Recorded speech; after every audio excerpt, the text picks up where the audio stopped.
नमस्कार श्रोते हो, दीपक रेगे कथाकथन चॅनलवर तुम्हा सगळ्यांचं मनापासून स्वागत. मित्रांनो, आजपर्यंत राजेश जगताप सरांच्या अनेक कथा तुम्ही आपल्या चॅनलवर ऐकल्यात. पण आता राजेश जगताप सरांनी कादंबरीच्या क्षेत्रात पदार्पण केलेलं आहे. येत्या काही दिवसात त्यांची नवीन कोरी करकरीत कादंबरी प्रकाशित पण होणार आहे. त्या कादंबरीचं नाव आहे आडूसा. आणि आज आपण आपल्या चॅनलवर या कादंबरीची एक झलक तुम्हा सर्व श्रोते मित्रांसाठी प्रसारित करत आहोत. तुम्हाला ही कादंबरी कशी वाटते आहे हे जरूर कमेंटमध्ये लिहून कळवा. आणि तुमच्यापैकी जर कोणी लेखक असेल किंवा तुमच्या मित्रपरिवारात कोणी लेखक असेल तर त्यांच्याही चांगल्या कथा किंवा कादंबरी मला पाठवा. मी जरूर त्या कथांचं कादंबरीचं सादरीकरण आपल्या चॅनलवरनं नक्कीच करेन. पण तुम्ही जर आत्ता चॅनलवर पहिल्यांदा आला असाल किंवा अजूनपर्यंत चॅनल सबस्क्राईब केलं नसेल तर प्लीज चॅनल सबस्क्राईब करा. शेजारी घंटीचं चिन्ह आहे, बेल आयकन ते प्रेस करा. 3 पर्याय समोर येतील, त्यातला ऑल हा पर्याय निवडा. म्हणजे मी नवीन कथा चॅनलवर अपलोड केली किंवा कादंबरीचा नवीन भाग चॅनलवर अपलोड केला की त्याचं नोटिफिकेशन ताबडतोब तुम्हाला मिळेल तुमच्या हातातल्या तुमच्या मोबाईलवर. चला मित्र हो, ऐकूयात राजेश जगताप लिखित आडूसा या कादंबरीची एक झलक. आज दुपारपासून उन्हाचा उकाडा जरा जास्तच जाणवत होता. बाजारच्या वाटेनं जाणाऱ्या माणसांच्या झुंडीप्रमाणे ढग अलगदपणे येत होते, तसेच तरातरा पुढे जात होते. अरे हिड बिजारस थांबा की, पाण्याच्या पाखाली ह्या गावाच्या हिरी बारवातान तळ्यात रित्या करा. हिडबी देवानं आखून दिलेलं जन्मा मरणाचं वजं पाठीव घेऊन काही किडे मुंग्या जित्राब जिततेत, त्यांना बी जीव जगावण्यापायी पाणी लागतंय. दाराच्या उंबऱ्यावर बसून पारो एकटीच बोलत होती. इतक्यात अंगणात एक चिमणी उतरली. इकडे तिकडे भिरभिरत्या नजरेनं काहीतरी शोधू लागली. पारू एकटक तिच्या हालचाली बघत होती. चिवचिव करत चिमणी उड्या मारत होती. पाणी पिण्यासाठी पारू घरात गेली. बाहेर आली, चिमणी नव्हती. पारूच्या मनात कसनुसं झालं. इतक्यात तीच चिमणी तिच्या ओट्यावर उतरली. यावेळी तिच्या जोडीला चिमणाही होता. त्याच्या चोचीत गवताची नाजूक काडी होती. चिमणी चिवचिव म्हणाली. चिमण्यानं चोचीतली काडी खाली टाकली. तोही चिवचिव म्हणाला. जागच्या जागी 2-3 उड्या मारल्या. चोचीत काडी धरून भुरकन उडाला, तीही उडाली. दोघेही वळचणीच्या आडूशाला बसले. चिमणीनं पुन्हा भुर्र करत एक भरारी घेतली. तो मात्र चोचीतली काडी सांभाळत तिथेच बसला होता. कदाचित तिची वाट बघत असावा. ती परतली. चिवचिव करत त्याच्या शेजारी बसली. त्यांनी चोचीतली काडी वळचणीच्या लाकडाखाली ठेवली. मग पुन्हा पंख पसरून पसार झाला. चोचीत 2 काड्या धरून आला. अगोदरच्या काडी शेजारी 2ही काड्या व्यवस्थित जुळवल्या. तो पंख फडफडवीत चिवचिव म्हणाला. चिवचिव करत तिनेही प्रतिसाद दिला. मग ती मान वळवून त्याच्याकडे बघायला लागली. नजरेत प्रीतीचं आर्जव एकवटलं होतं. तो तिच्या पाठीवर बसला. तिची शेपटी उंचावली. त्याची तिथेच खाली आली. एक मोहक हालचाल करत त्याने आपली शेपटी दाबली आणि तिच्या पाठीवरनं खाली उतरला. तिने पंखाची फडफड करून अवघडलेलं अंग मोकळं केलं. एक भुर्र आवाज कानावर पडला. दोघेही उठून नजरेआड झाले. क्षणभराचा तो प्रसंग बघून पारूच्या काळजाची धडधड वाढली. सर्वांगावर रोमांच फुललं. नकळत तिचा हात पोटावरनं फिरला. ओठ कोरडे झाले. डोळ्यातले अगतिक अश्रू गालांवर ओघळले. तिच्या लग्नाला 3 वर्ष झाली होती. पहिल्या वर्षी अशाच उत्स्फूर्त प्रणयाच्या कित्येक रात्री अंगावर पांघरून ती धनाजीच्या कुशीत विसावली होती. त्याच्या हाताचं मोरपीस अंगावरनं हळूवार फिरायचं तेव्हा ती आवेगानं त्याला मिठी मारायची. चोचीत चोची घालून अमृताच्या अवीट गोडीची देवाणघेवाण व्हायची. छातीवरल्या मदनाचा भार अधिकच जड व्हायचा. चढत्या श्वासाच्या वावटळी अंगावरची वस्त्र दूर भिरकावून द्यायच्या. झिम्मा घालत झिंगलेली रात्र संपूच नये असं वाटायचं, पण ती संपायची. धनाजीची मिठी सुटायची. डोळ्यावर रेंगाळणारी झोप घेऊन पारूही उठायची. उगवतीला सोनेरी गुलाल उधळायच्या आत आंघोळ उरकून ओले त्या अंगानं सडा टाकायची. तुळशीला पाणी घालून हळदी कुंकू व्हायची. देव्हाऱ्यातल्या देवांना भक्तिभावानं हात जोडायची. कपाळावर लावलेलं ठसठशीत कुंकू अभिमानानं मिरवीत चुली शेजारी बसायची. दोन्ही हातातल्या काकणाच्या तालावर गोल गरगरीत भाकरी थापायची. फेसाळलेल्या पांढऱ्या शुभ्र गोरसाचा काठोकाठ भरलेला तांब्या धनाजीच्या हाती देताना मधाळ हसायची. तो घायाळ व्हायचा. दुधाचा तांब्या बाजूला ठेवून तिच्या हाताशी झटापट करू लागायचा. तो सोडवून घेताना तिची पुरेवाट व्हायची. न्याहारीची शिदोरी त्याच्या हाती देऊन मळ्याची वाट दाखवताना डोळ्यात जीव आणून निरोप द्यायची. आणि मग मनात एक नाजूक हुरहुर घेऊन पुन्हा त्या रात्रीची वाट बघायची. अशा हुरहुरणाऱ्या कित्येक चांदराती आल्या आणि गेल्या. त्यांनी चैत्र पालवीची कोवळीक बघितली. रोमारोमात धगधगणारा वैशाख वणवा बघितला. ज्येष्ठाचे कुंद उसासे पाहिले आणि श्रावणातल्या अल्लड अवखळसरी अंगावर घेत धरतीच्या कुशीत जन्माला आलेले कोवळे तृणांकुर सुद्धा पाहिले. ऊन पावसाच्या खेळात क्षितिजाला कवेत घेणारी सप्तरंगी कमानही पाहिली. लग्नानंतरचं पहिलं वरीस खळाळणाऱ्या ओढ्यासारखं दोन्ही काठांवर हिरवाई मिरवत गेलं.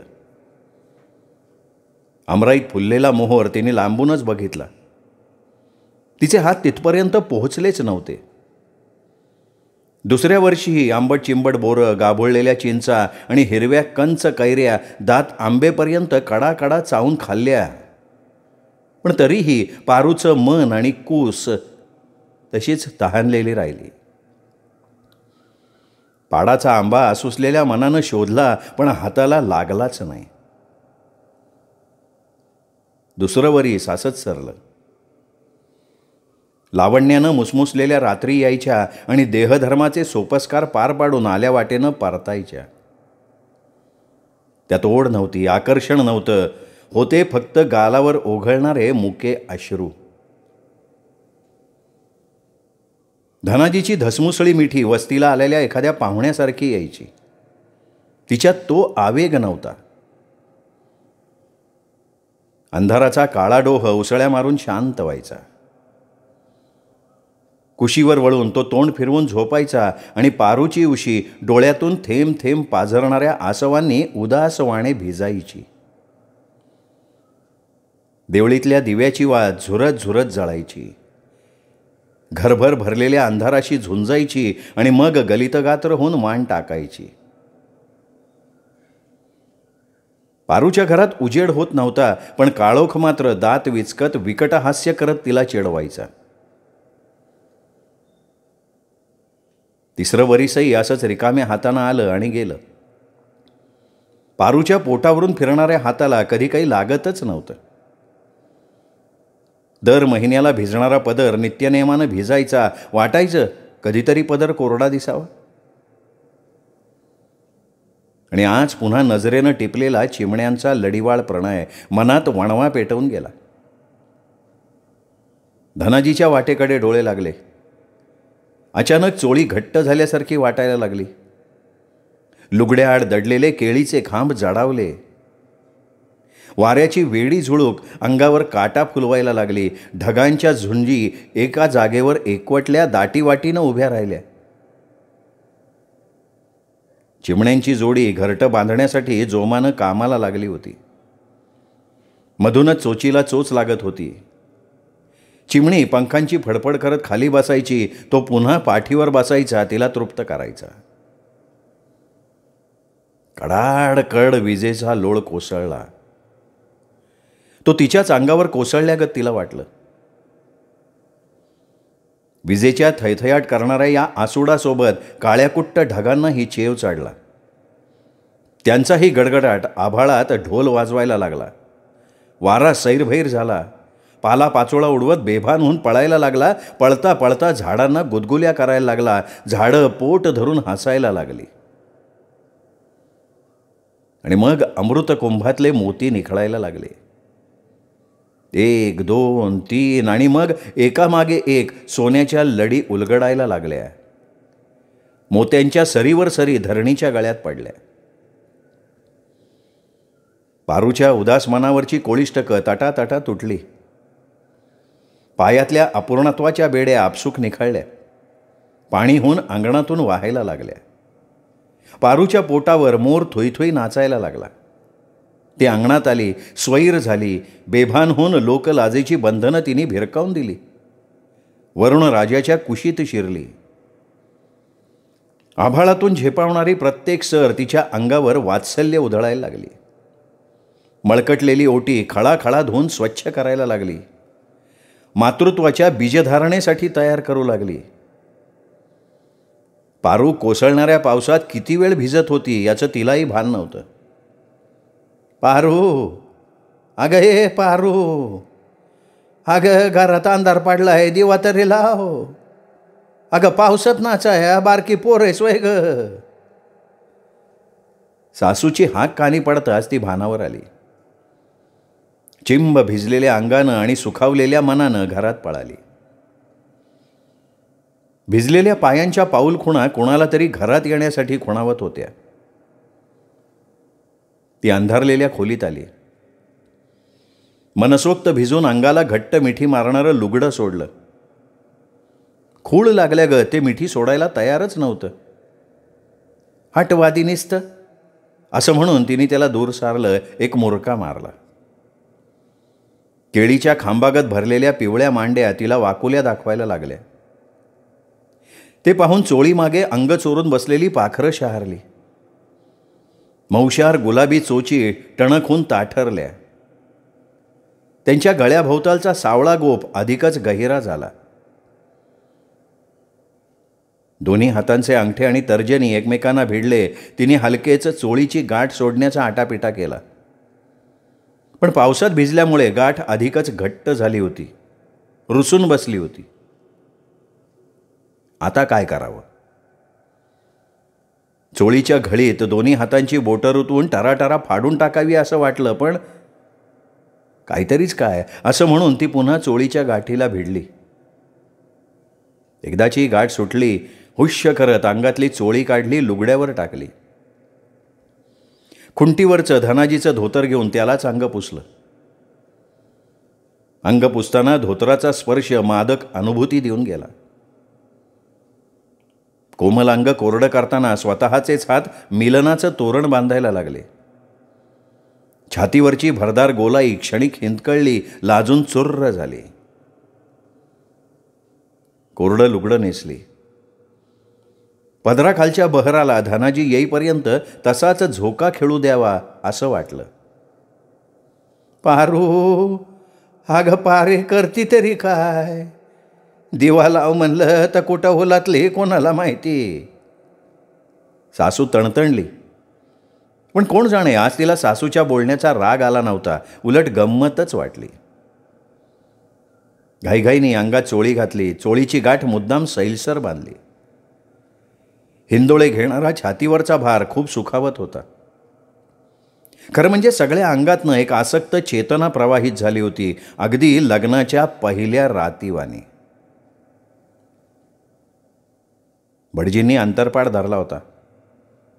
एका बाजूला ती नटून थटून डोळ्यात लाज पांघरून उभी होती. पलीकडे मुंडावळ्याचं भलं मोठं बाशिंग सावरत धनाजी रुबाबात उभा होता. लबाड हसत होता. शुभमंगल झालं. भटजींनी अंतरपाड बाजूला केला. सनई चौघडा वाजला. ताशा कडाडला. शेकडो हाताने टाकलेल्या अक्षता डोक्यावर पडल्या. धनाजीची मान तिच्या पुढे झुकली. खालच्या मानेनं तिचे हात उंचावले. हातातला गुलाब फुलांचा हार धनाजीच्या गळ्यात घातला. त्यानेही तिच्या गळ्यात हार घातला. सहजीवनाच्या पदराची गाठ त्याच्या शेल्याला बांधली. 7 जन्माच्या वचनाच्या सप्तपदीचं पहिलं पाऊल त्यांनी टाकलं. त्याच्या पावलावर तिचं पाऊल पडलं. मंगळसूत्राच्या बंधनानं ती त्याच्याशी बांधली गेली. सगळ्या सोयऱ्यांच्या जेवणाच्या पंक्ती बसल्या. धनाजीच्या हाताने तिने पहिला घास घेतला, त्यालाही भरवला. भातुकलीच्या खेळातला बाहुला धनाजीच्या रूपानं तिचा खराखुरा नवरा झाला होता. नवरी होण्याचं तिचं स्वप्न पूर्ण झालं होतं. माहेरच्या घराशी अंगणाशी जोडलेलं तिचं बालपण तिथेच सोडावं लागलं. तारुण्याचा फुललेला वसंत तिला धनाजीच्या घरी घेऊन आला होता. दाराच्या उंबऱ्यावरील धनधान्यानं काठोकाठ भरलेला मंगल कलश उजव्या पायानं लवंडून ती घरात आली. देवदेवतांचे सोपस्कार पार पडले तेव्हा मध्यरात्र झाली होती. चंद्र डोक्यावर आला होता. लुकलुकणाऱ्या लक्षावधी चांदण्यांचा उत्साह ओसंडून चालला होता. चिरेबंदी वाड्यातली फुलांनी सजलेली एक खोली तिची वाट बघत होती. कोपऱ्यात जळणाऱ्या समईची मंद ज्योत पारूच्या वाटेवर प्रकाशाच्या पायघड्या घालत होती. चालताना तिला अधांतरी चालत असल्यासारखं वाटत होतं. ती आली, पलंगावर विसावली. दरवाजाला अलगद कडी घालून धनाजी आला. तिच्या शेजारी बसला. ती नखशिखांत शहारली. घशाला कोरड पडल्यासारखं झालं. अगदी मनकवड्यासारखं त्याने तिच्या मनातलं ओळखलं आणि म्हणाला, पाणी पाहिजेल का? तिने हलकेच मान हलवून होकार दिला. तो उठला. तांब्यातलं पाणी पेल्यात ओतून तिच्या पुढे धरलं. गोऱ्या मनगटावर हिरवा चुडा मिरवत तिचा हात पुढे आला. त्याच्या हातातला पाण्याचा पेला घेताना बोटांचा स्पर्श झाला. एक नागिण अंगावरनं सळसळत आरपार गेली. नागफणीच्या काट्यावानी अंगावर काटा आला. घोडभर पाणी पिऊन तिने पेला खाली ठेवला. धनाजीनं तोच पेला उचलला, ओठाला लावला. समईची ज्योत लाजली. तिने डोळे मिटले. धनाजीचा हात पारूच्या खांद्यावर स्थिरावला. थरथरत्या बोटांनी कानातल्या कर्णफुलांना टिचकी मारून झोका दिला. पारूचं काळीज थरारलं. डोक्यावरचा पदर भेदरून खांद्यावर आला. केसांचा आंबाडा सुटला. केसात माळलेल्या मोगरीच्या फुलांचा मोहक सुवास आव्हान देत धनाजीच्या स्वाधीन झाला. केसावरून फिरणारा त्याचा हात हनवटी खाली आला आणि हनवटी हलकेच वर करून धनाजी अस्फुट पुटपुटला. पारू. तिचा जीव कंठाशी आला. ती कोणत्याही क्षणी त्याच्या बाहूत कोसळेल असं वाटलं. स्वतःला महत्प्रयासानं सावरत ती उत्तरली, जी. आणि मग सर्वत्र शांतता भरली. आपण कोण आणि कुठे आहोत हेही समजेना. स्वतःचं अस्तित्व शोधताना धनाजीच्या ओठांनी तिच्या ओठांना शोधलं. उष्ण श्वास तिच्या देहात खोलवर उतरले. त्याच्या मिठीच्या झोक्यावर ती झोके घ्यायला लागली. हिरव्या चोड्यातली एक बांगडी फितूर झाली. टच्चकन टिचली. कोवळ्या मनगटात टोचली. एक हवी हवीशी कळ अंगातनं सरसरत गेली. पारू धनाजीची अर्धांगिनी झाली तेव्हा पहाट झाली होती. गार वारं अंगाला गुदगुल्या करायला लागलं. डोळ्यावरची जादुई धुंदी हटायचं नाव घेत नव्हती. पारू पुन्हा धनाजीच्या उत्कट कुशीत शिरली. लगबगीनं पारू बाहेर आली. दिवा लावला. सासूला हसून विचारलं, आत्याबाई चहा ठेवू का? बघ बाई, तो खेळून झाला असं तर ठेवू, नाही तर भाऊन जाऊन दे अजून एकडाव. अहो असं काहून म्हणता आत्या? अहो पहिला पाऊस आहे, अंगावर घेतला म्हणजे लय बरं वाटतं बघा. बोलता बोलता तिने चहाचं आदण ठेवलं. अगं पण पावसात भिजाया तो बारकी पोर आहे का? सासू डोळे फिरवत म्हणाली, नसा नाका, आणि तशी बी म्या तुमची पोरच आहे. पण तुम्ही पहिल्यावानी मला जीवच लावत नाही. लगीन झालं तेव्हा आईवानी जीव लावला. म्या बी तुमचा मानपान जीवापाड जपला. पण काय चुकलं का काय? काय बी समजा. तुम्ही निसता राग राग करते.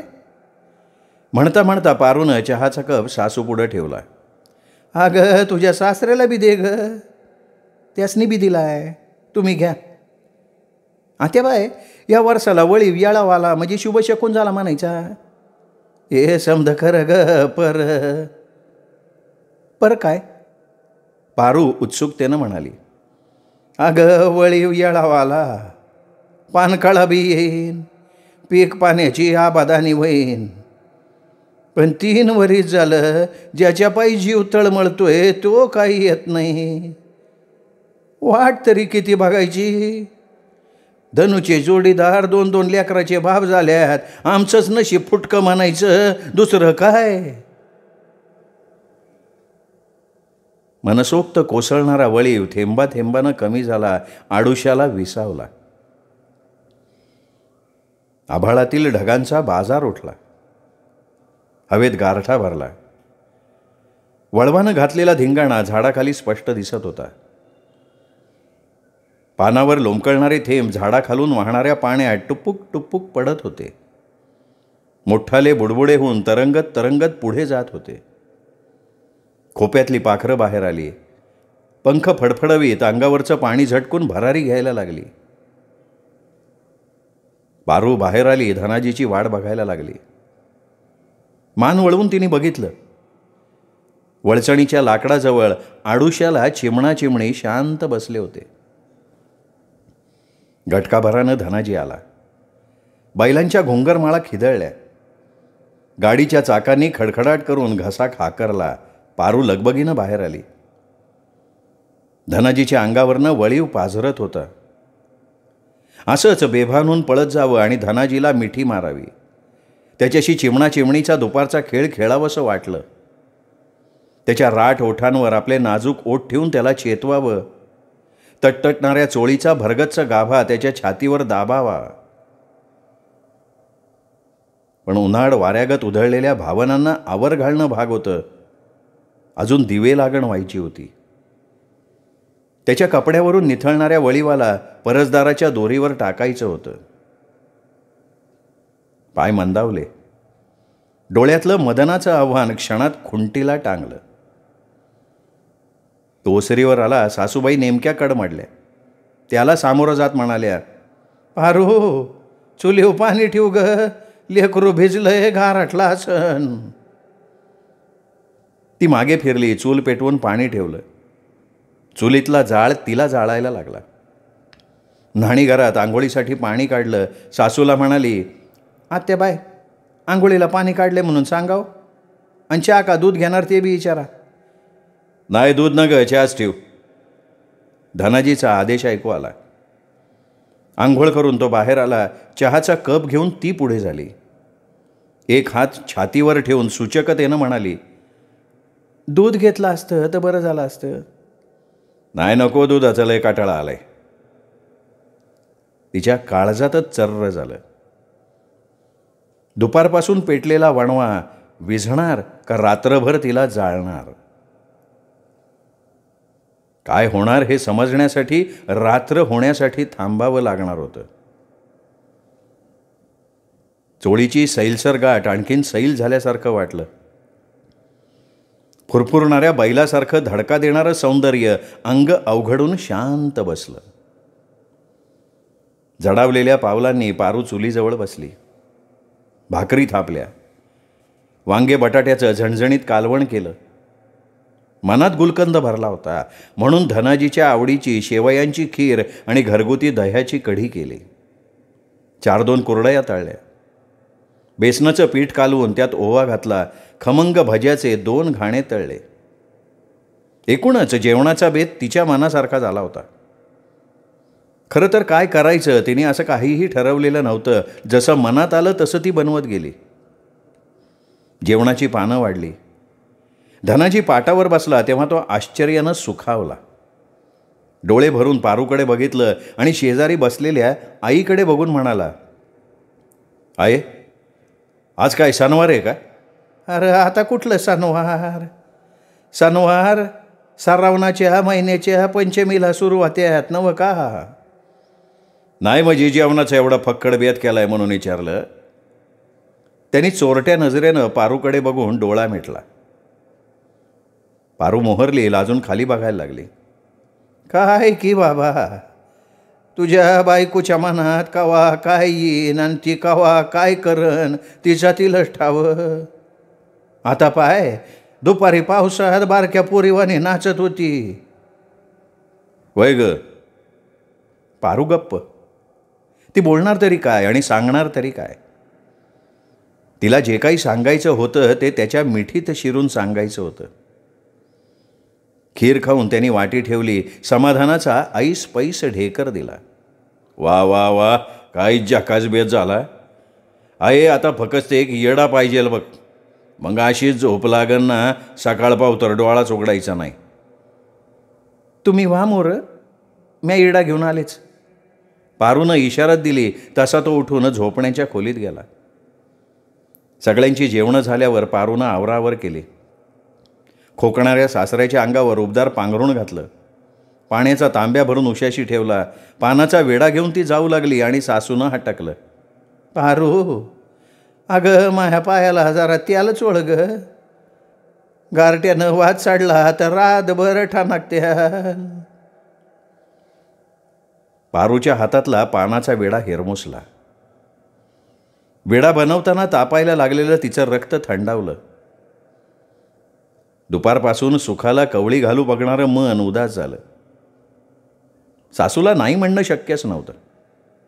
नाईलाजानं ती उठली. तेलाची वाटी घेऊन सासूचे पाय तेलानं चोळायला लागली. अगं त्याला गरम करून आण, ते बी वेगळं सांगाय पाहिजे वय.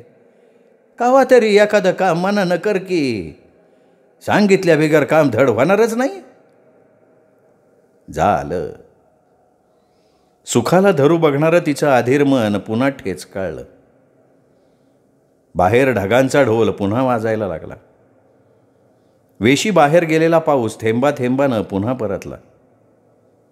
टपटपणारा प्रत्येक थेंब पारूचं अंग चेतवू लागला. सासूच्या पायाचे चोचले पुरवून ती उठली, पण गप्प बसेल ती सासू कसली. ती कूस बदलत म्हणाली, आणि हे पाय, आता उगा कुचू कुचू कुचू बोलत बसू नका.